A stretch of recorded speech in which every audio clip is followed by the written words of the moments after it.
बच्चों नमस्कार, मैं हूं लवकुश मिश्रा और फिजिक्स मैथ लेक्चरर में आपका स्वागत है। आज के इस वीडियो लेक्चर में हम लोग प्रश्नावली 1.1 के क्वेश्चन नंबर 11 को सॉल्व करते हैं।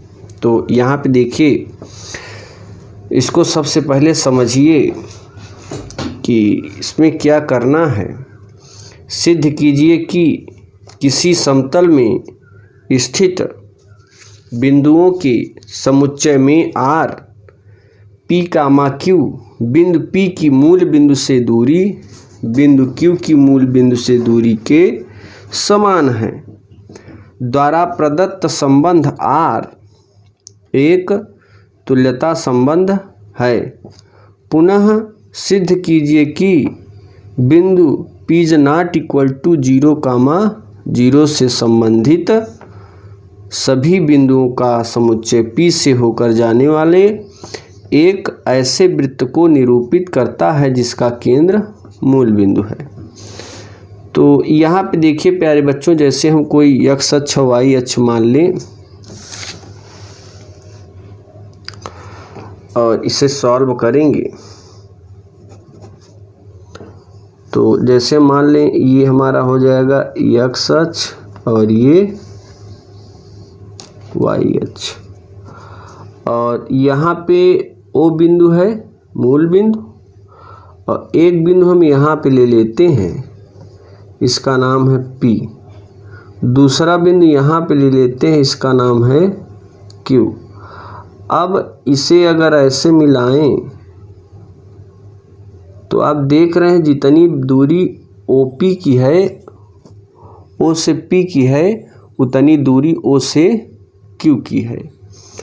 तो जहाँ पे हमें ज़रूरत पड़ेगी वहाँ पे OP बराबर OQ लिख सकते हैं। और यह चीज़ प्रश्न में कहा है। और अगर हम एक तीसरा बिंदु ले लेते हैं यस,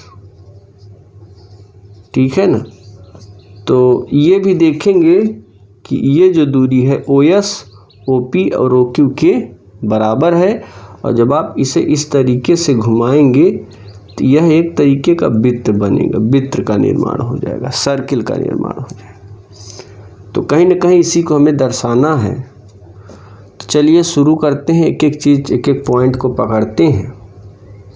सबसे पहले हम लोग क्वेश्चन को लिख लेंगे। R = मझला कोष्टक P, Q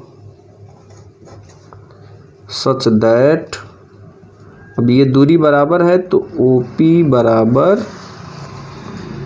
OQ, यानी मूल बिंदु से P की दूरी और मूल बिंदु से Q की दूरी जब समान है तो इस तरीके से हम छोटे रूप में लिख सकते हैं। अब हम स्वतुल्य देखते हैं। स्वतुल्य के लिए क्या होगा?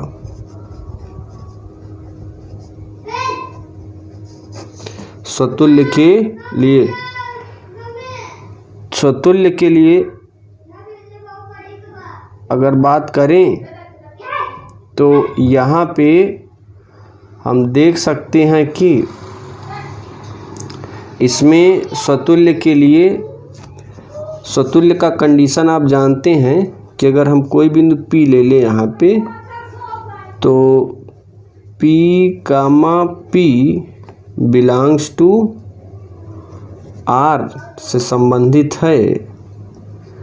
तो यहाँ पे हम लिख सकते हैं कि OP बराबर OQ, P बराबर P या OP बराबर OP, क्योंकि ये जो दूरी OP है ये स्वयं के लिए बराबर होगी।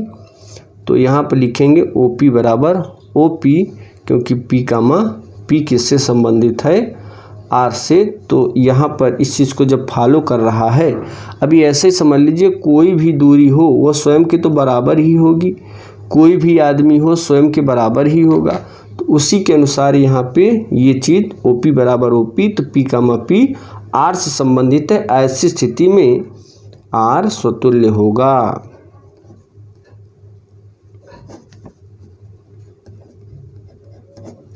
आर सतुल्य होगा। अब हम लोग सममित में देखते हैं।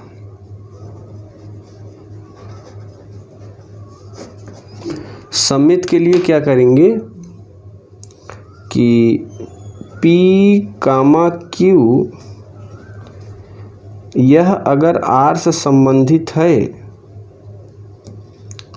तो OP OQ के बराबर हो जाएगा। यानी OP अगर ये P और Q R से संबंधित है तो P OP और OQ एक दूसरे के बराबर होंगे, और इसी के अनुसार अगर OP OQ के बराबर हैं तो OQ OP के बराबर होगा। और जब OQ OP के बराबर हो जाएगा तो हम कह सकते हैं Q, P ये संबंधित होगा R से, अतः R सममित होगा। अतः R सममित होगा। अब देखिए यहाँ पे इसका अगला पॉइंट हम लोग देखेंगे कि इसमें संक्रामक के लिए अगर बात करें, संक्रामक के लिए अगर चेक करें तो P, Q ये संबंधित होगा R से, और OP बराबर OQ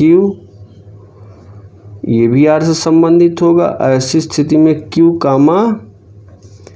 S भी R से संबंधित होगा, तो OQ बराबर OS देख रहे हैं, OQ OS बराबर हैं। जब OP बराबर OQ के और OQ बराबर OS के, तो हम कह सकते हैं कि जो OP होगा वह OS के बराबर हो जाएगा। OP OS के बराबर हो जाएगा। और जब OP OS के बराबर हो गया तो ये P, S किससे संबंधित होगा? R से। तो यहाँ लिख देंगे R संक्रामक है।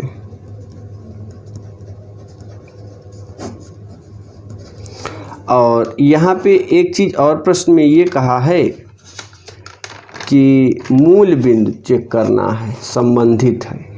यदि 0, 0 मूल बिंदु है तब आप देखते हैं कि ये जो यहाँ पे सर्किल दिया गया है इसमें ये दूरी ऐसे और अगर बिंदु ले लें तो सारी दूरियां एक नियत होंगी। यानी OP बराबर एक जो दूरी मिलेगी वो सभी की दूरी नियत होगी। यानी ये वृत्त की त्रिज्याएं सभी बराबर होते हैं। तो यहाँ पे हम लोग लिखेंगे कि चूँकि 0, 0 मूल बिंदु है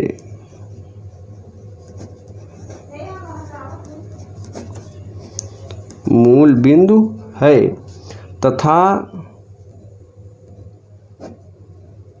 OP बराबर K, तो K त्रिज्या को एक वृत्त बनेगा। K इसलिए क्योंकि अचर राशियाँ कभी बदलती नहीं, जैसे वृत्त की त्रिज्या कभी बदलेगी नहीं, इसलिए OP बराबर K। तो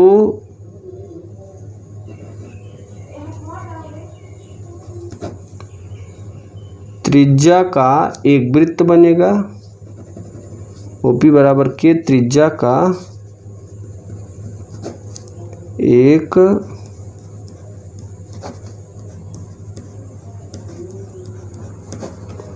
वृत्त बनेगा जो P से गुजरेगा तथा मूल बिंदु उसका केंद्र होगा। जो P से गुजरेगा तथा मूल बिंदु उसका केंद्र होगा।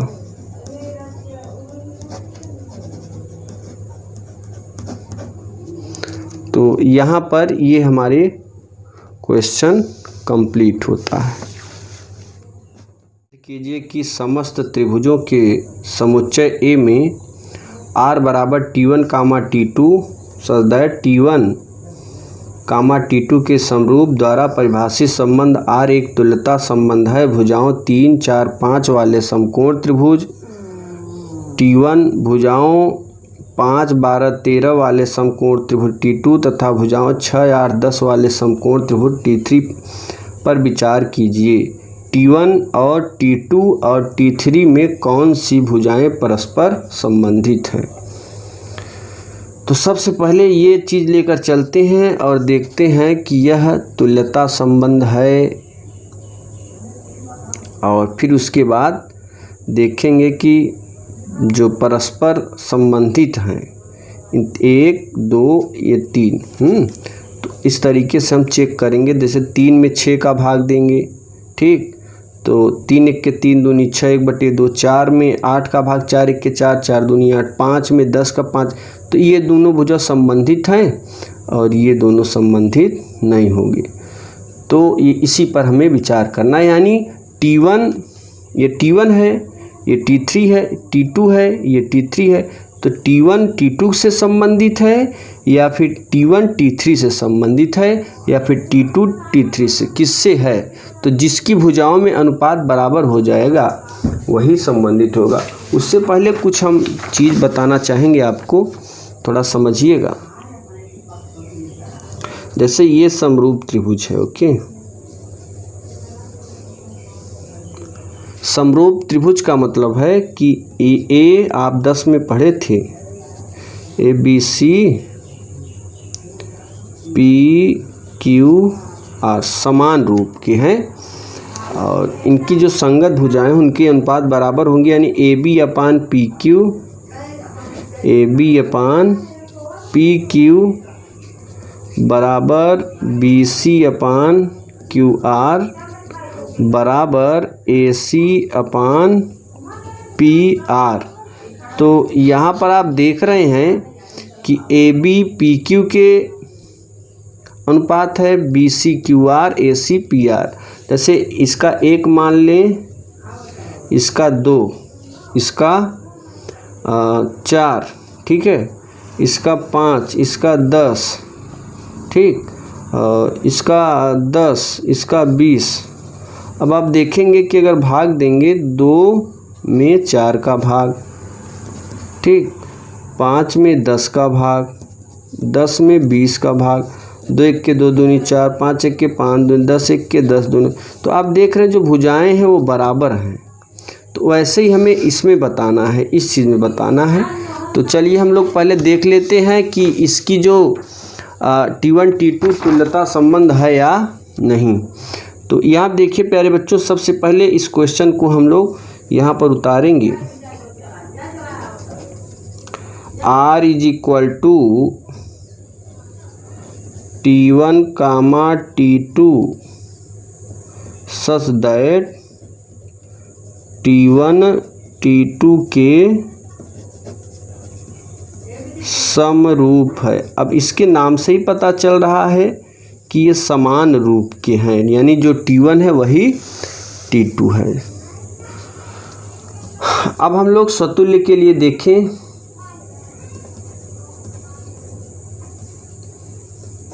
अब स्वतुल्य में आप जानते हैं कि जो अगर ये T1 है तो ये भी T1 होना चाहिए, और वो किससे संबंधित होगा? R से। R से कब होगा?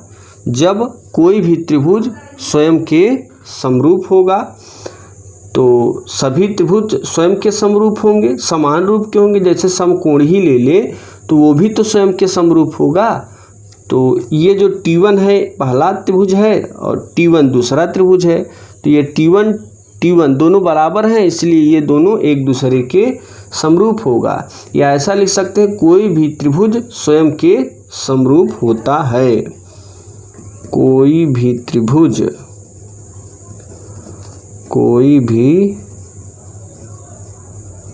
त्रिभुज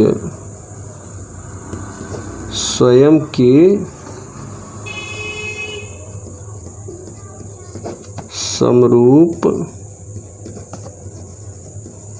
होता है। अब ये देखिए स्वयं के समरूप है।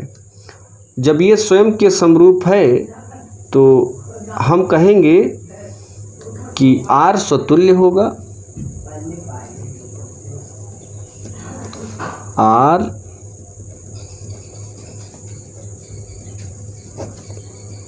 स्वतुल्य होगा। R स्वतुल्य होगा। अब हम लोग सममित के लिए चेक करते हैं। सममित के लिए, सममित के लिए क्या बात करेंगे? जैसे यहाँ पे T1, T2 ये R से संबंधित है तो लिखेंगे T1 T2 के समरूप है। तो T1 T2 के समरूप है तो इससे हम कह सकते हैं कि T2 T1 के समरूप होगा। और जब T2 T1 के समरूप हो जाएगा तो इससे स्पष्ट होता है कि T1 R से संबंधित होंगे, अतः R सममित होगा। अतः कैपिटल R सममित होगा। अब देखिए प्यारे बच्चों, अगला देखते हैं यहाँ पे संक्रामक। संक्रामक के लिए हम लोग चेक करेंगे कि संक्रामक है या नहीं। संक्रामक के लिए,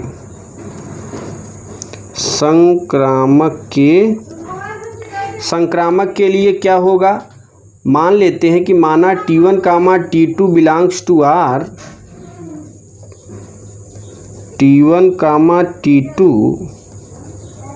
belongs to R। T1 T2 के समरूप है। यहाँ लिखेंगे T1 T2 के समरूप होता है।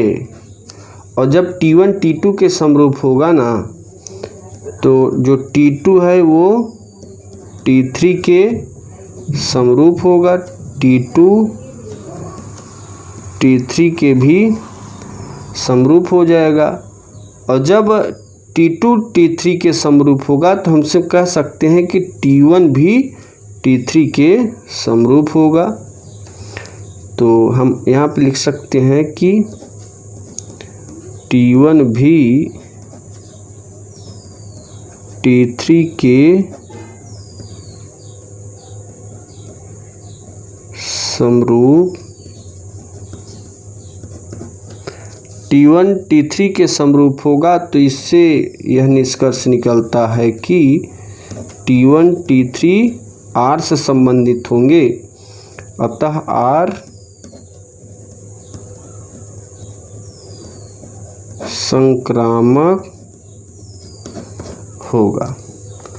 तो यहाँ पे ये जब स्वतुल्य भी हैं, हाँ, और सममित भी हैं और संक्रामक भी हैं तो हम कह सकते हैं कि अतः R एक तुल्यता संबंध है।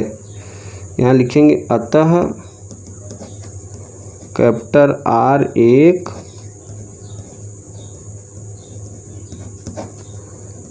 तुल्यता संबंध है। अब हम इसी में एक दूसरी चीज़ ये बताएंगे आपको कि जो अभी दिया है एक चीज़ और दिया है इसमें कि क्या दिया है उसको देख लेते हैं। T1 एक समकोण त्रिभुज है जिसकी भुजाएं 3, 4, 5 हैं। T1 एक समकोण त्रिभुज है जिसकी भुजाएं 3, 4, 5 हैं। और T2 भी एक समकोण त्रिभुज है और जिसकी भुजाएं क्या हैं? 5, 5, 12, 13 ये क्वेश्चन में आपके दिया है 5, 12, 13 है। उसके बाद T3 भी एक समकोण त्रिभुज है। जब समकोण है तो समरूप होगा। और 6, 8, 10 तो यहाँ पर अब मिलाएंगे कि कौन सी भुजा ऐसी है जो इसकी संगत है। T1 T2 चलिए ठीक है समकोण है, लेकिन संगत किसके है। तो ज़रा हम इसका रूल लगाते हैं कि 3 में अगर 5 का भाग दें तो और 4 में 12 का तो हिसाब नहीं बन रहा है, बराबर नहीं आएगा भाग देने पर। अगर हम 3 में 6 का भाग देंगे, 3 1 के 3, 3 दूनी 6, 4 1 के 4, 4 दूनी 8, 5 1 के 5, 5 दूनी 10। तो ये आप देख रहे रेशियो जो आ रहा है, यानी 3/6, 4/8, 5/10 और ये काटेंगे तो आएगा 1/2। तो यहाँ पे आप रेशियो बराबर देख रहे हैं, तो यहाँ लिखेंगे यहाँ T1 तथा T3 की संगत भुजाओं का अनुपात समान है। यहाँ T1 तथा T3 के संगत भुजाओं का अनुपात समान है। और जब ये अनुपात समान हो गया ना, तो कहेंगे T1 T3 के समरूप है। इसलिए T1 T3 के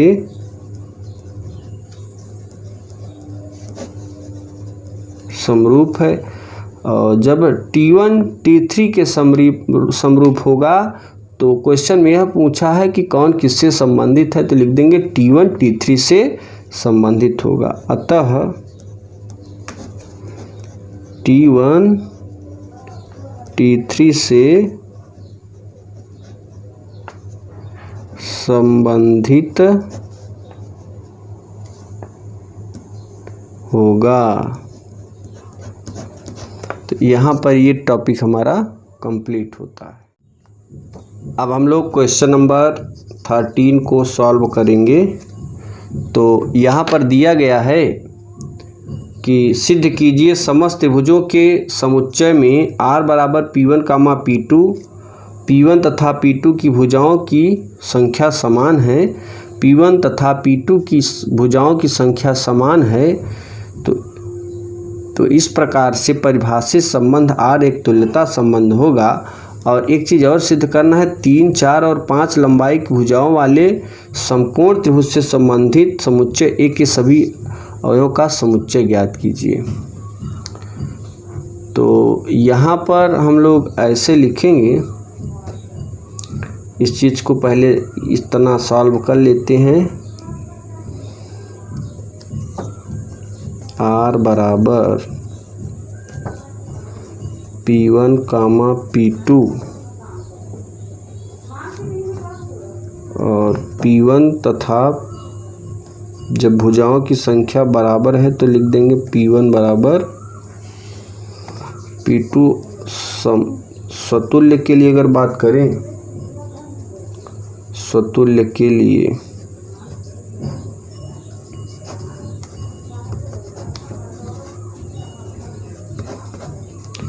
आप जानते हैं स्वतुल्य की जो स्थिति होती है वो P1, P1 belongs to R और कंडीशन दिया है कि P1 और P2 की संख्याएं बराबर हैं। और जब P1 आ जाए तो यानी P1 बराबर P1 यानी एक जो भुजा होगा वो अपने उसी भुजा के बराबर होगा। तो P1 बराबर P1, अतः R स्वतुल्य है। अतः R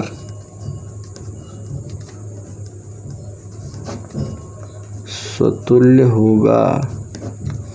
अब हम लोग सममित के लिए चेक करते हैं।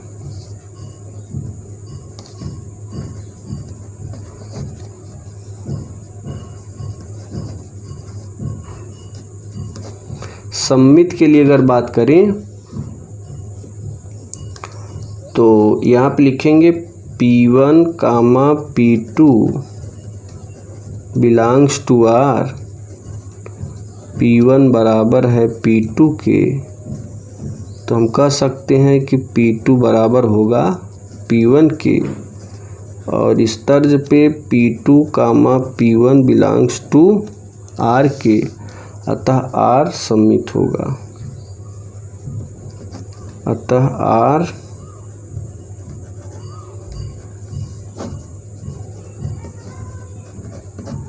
सममित होगा। और प्यारे बच्चों, जब R सममित हो गया तो अब हम लोग संक्रामक के लिए चेक करेंगे कि संक्रामक क्या होता है। तो संक्रामक भी निश्चित रूप से संक्रामक भी हो जाएगा। यहाँ लिखेंगे संक्रामक के लिए, यहीं लिख लेते हैं संक्रामक। संक्रामक के लिए लिखेंगे कि P1 कामा P2 ये R से संबंधित हो गया, यानी P1 बराबर P2 के। तो इस तर्ज पे जो P2 है वो P3 से संबंधित होगा। P2 बराबर P3, यानी भुजा P2 भुजा P3 के समांतर बराबर होगा। तो इस तर्ज पे अगर P1 P2 के बराबर है, तो अगर ये P2 बराबर यहाँ P1 रख देंगे तो P1 P3 के बराबर हो जाएगा। P1 P3 के बराबर हो जाएगा। ऐसी स्थिति में P1 P3 संबंधित होगा R से। जब R से संबंधित होगा तो लिखेंगे R संक्रामक होगा। अब इसी में और कुछ दिया है कि इसका निकालना है समुच्चय। तो समुच्चय में क्या लिखेंगे? समकोण त्रिभुज जिसकी भुजाएं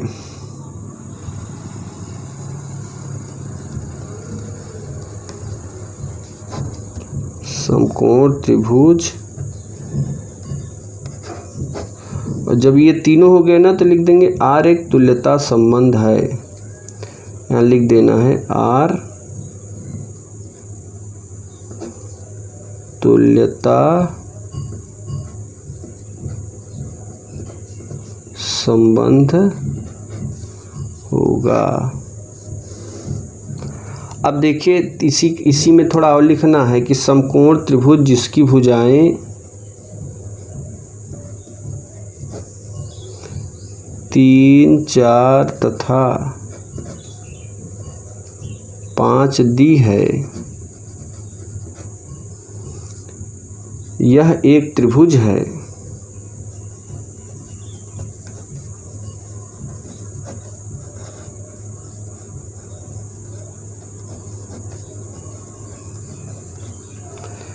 तथा 3 भुजाओं वाले बहुभुजों से संबंधित रहेगी। 3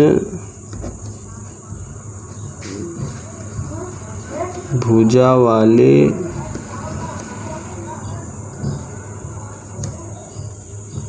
बहुभुजों से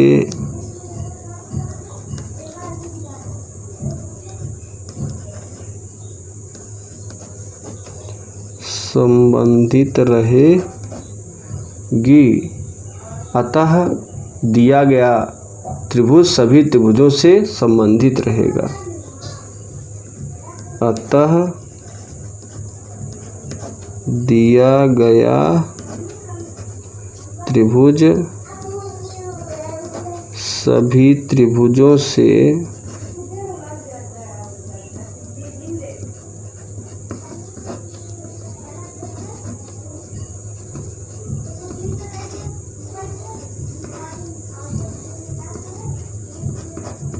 रहेगा। तो यहाँ पर ये टॉपिक क्वेश्चन नंबर 14 है। मान लीजिए कि एक्स वाई तल में स्थित समस्त रेखाओं का एक समुच्चय यल है और यल में यल बराबर L1 comma L2 such that L1 समांतर L2 के द्वारा परिभाषित संबंध R है। सिद्ध कीजिए कि R एक तुल्यता संबंध है। रेखा y बराबर 2x+4 से संबंधित समस्त रेखाओं का समुच्चय ज्ञात कीजिए। तो यहाँ पर आप जानते हैं कि ये हल करना है, इस तरीके से क्वेश्चन उतार लेना है। R बराबर L1 comma L2 such that ये L1 समांतर L2 की यानी सममित भी होगा, स्वतुल्य भी होगा और संक्रामक भी होगा। बराबर आ जाए ना, बराबर आ जाए, समांतर आ जाए तो समझ लीजिए काम बना बनाया है। बस एकदम थोड़ा सा बस काम है बस। तो इसमें देखिए प्यारे बच्चों, यहाँ पे हम लोग स्वतुल्य के लिए अगर देखें,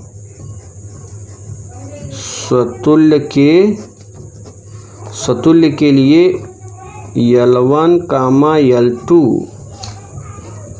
बिलोंग्स टू R और L1 समांतर है L2 के। जब L1 समांतर L2 के है तो L2 समांतर होगा L1 के। और यहाँ पे स्वतुल्य के लिए बराबर होता है तो इसमें हम लोग बराबर लिखेंगे।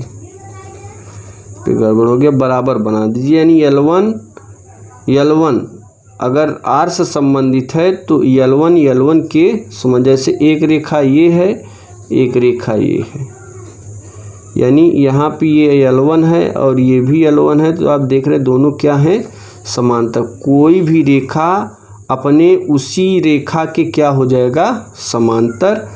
तो इसको नहीं लिखेंगे, यहाँ लिख देंगे अतः R स्वतुल्य होगा। अब देखिए सममित के लिए अगर बात करें,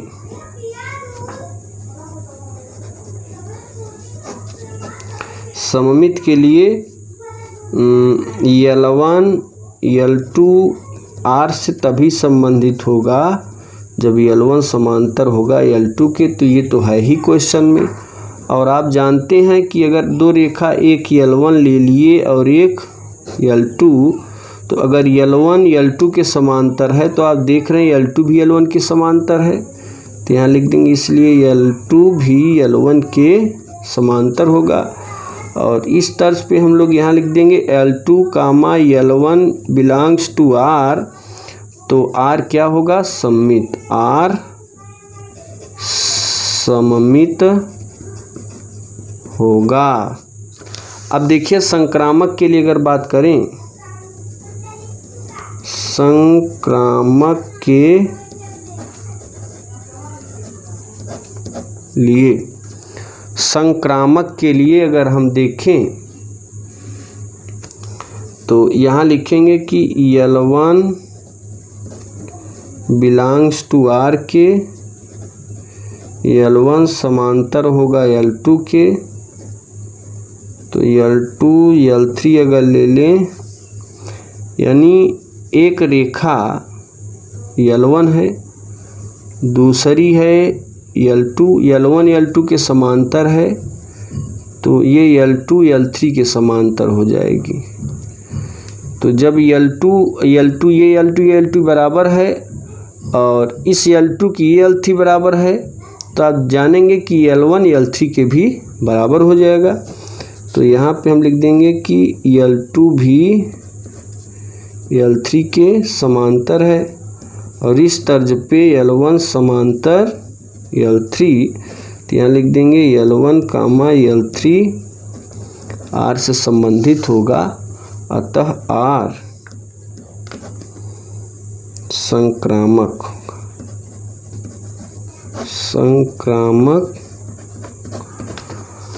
और अब देखिए इसी में और दिया है कि जब R संक्रामक हो गया तो यह एक तुल्यता संबंध है, तो लिखेंगे अतः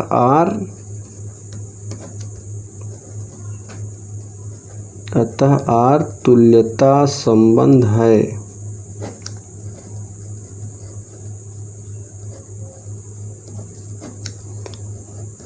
तुल्यता संबंध है। अब देखिए यहाँ पे y बराबर 2x + 4 दिया है, और आप जानते हैं कि अगर इसका जो हमने बताया था सरल रेखा में, आप लोग शायद पढ़े होंगे कक्षा 11 में, तो सरल रेखा में अगर ये सरल रेखा का समीकरण y बराबर mx + c से तुलना करें तो m बराबर 2, m क्या है? रेखा की प्रवणता या ढाल। अंग्रेजी में बोले तो लाइन ऑफ ग्रेडियंट और स्लोप। किसी रेखा द्वारा x अक्ष की धन दिशा के साथ वामावर्त क्रम में बनाए गए कोण की टेंजेंट को रेखा की प्रवणता अथवा ढाल कहते हैं, इसे m से प्लस करते हैं। तो यहाँ पे m बराबर 2 आ गया, तो यही चीज़ हमें इसमें निकालना था। तो अतः इस रेखा से संबंधित जो रेखा होगी वो इस रेखा के समांतर होगी। तो यहाँ लिखेंगे अतः इस रेखा से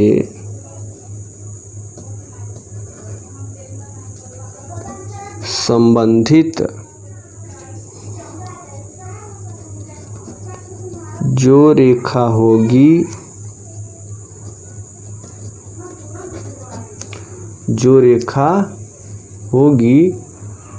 वो इस रेखा के समांतर होगी,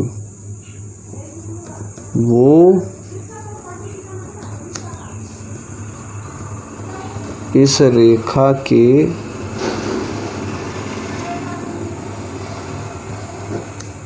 समांतर होगी, यानी m बराबर 2।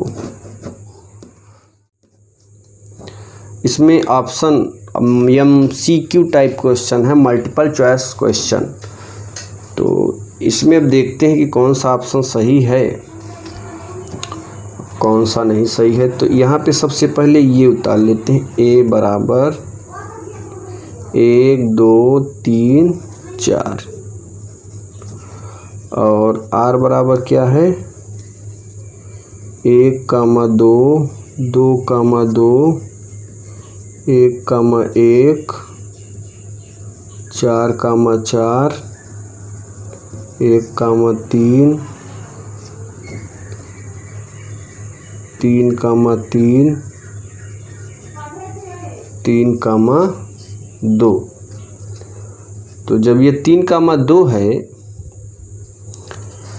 तो इस चीज़ को अब हम सबसे पहले स्वतुल्य लेकर चलेंगे। स्वतुल्य के लिए अगर स्वतुल्य के लिए बात करें तो वही चीज़ यानी 1, 1, 2, 2, 4, 4, 3, 3 ये आर में है। तो यहाँ लिखेंगे 1, 1, 2, 2, 3, 3, 4, 4 ये आर से संबंधित है, अतः आर स्वतुल्य है।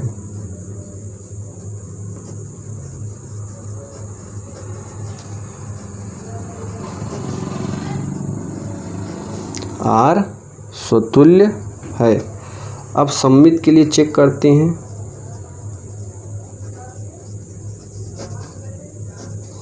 सममित के लिए अगर हम ले लें 1, 3, 3, 1 तो यहाँ पे देख लेते हैं 1, 3 बिलोंग्स टू आर।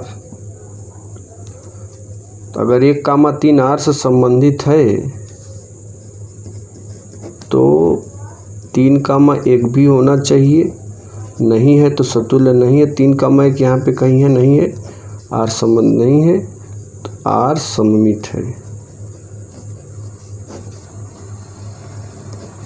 आर सममित है। अब संक्रामक चेक करते हैं। संक्रामक के लिए अगर बात करें तो जैसे यहाँ पे ले लें कि 1,3 फिर 3,3 फिर 1,1 आ जाएगा तो संक्रामक हो जाएगा। 1,2 ले फिर 2,2 ले फिर आप देखेंगे 2,2 फिर आ जाएगा तो फिर संक्रामक। तो यहाँ पे इस तरीके से ना लेके हम ऐसे लेते हैं A, B